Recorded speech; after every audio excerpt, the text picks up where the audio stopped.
விஜய் அவரோட இந்த எலெக்ஷன் கேம்பெயின வந்து தொடங்கியிருந்தாரு. கரெக்ட்டா அஜித் சாரோட இந்த வீடியோ ஒண்ணு வந்து சமூக வலைதளங்கள்ல வந்து ரொம்பவே வைரலாக்கப்படுது. சினிமால இருக்கும்போது தான் இந்த மாரிலாம் நடந்துட்டு இருந்தது. இப்ப விஜய் அவர்கள் அரசியலுக்கு போனதுக்கு அப்புறம் திரும்பவும் இதே மாரி நடந்துட்டே இருக்கே சார். ஆமா. அந்த விஜய், அஜித்துடைய நட்பு வந்து என்னை பொறுத்தவரைக்கும் மிகப்பெரிய சந்தேகத்திற்குரியது. இவங்க 2 பேரும் பயங்கரமான நண்பர்கள் மாதிரி இவங்க வெளியில காட்டிக்கிறாங்க. ஆனா உள்ளுக்குள்ள பார்த்தீங்கன்னா, ஏதோ ஒரு இது அவங்க 2 பேருக்குள்ள இருக்கு. அப்படிதான் நான் சந்தேகப்படுறேன். ரொம்ப அழுத்தமா.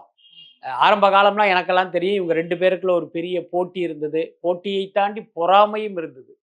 நான் பல பேட்டிகள்ல சொல்லியிருக்கேன். அஜித், விஜய் அப்படின்னு எழுதும்போது, விஜய் தரப்பிலிருந்து என்னை போன்ற பத்திரிகையாளர்கள கான்டாக்ட் பண்ணி, அஜித், விஜய்ன்னு எழுதாதீங்க. விஜய், அஜித்ன்னு குறிப்பிடுங்கன்னு சொல்லுவாங்க. அது வந்து சாதாரண விஷயம் இல்ல.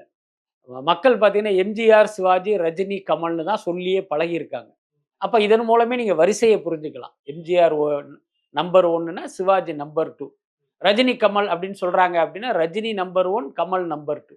அப்ப அஜித், விஜய் அப்படின்னா, அது காலப்போக்குல என்ன ஆகும்னா, அஜித் நம்பர் 1 ஆவும், விஜய் நம்பர் 2 ஆகவும் மக்கள் மனதில் பதிவதற்கு வாய்ப்பு இருக்கு. இந்த விஷயத்த வந்து ஊடகங்கள் செய்யக்கூடாதுங்கிறதுனால ஆரம்பத்திலேயே அத கரெக்ட் பண்ணாங்க.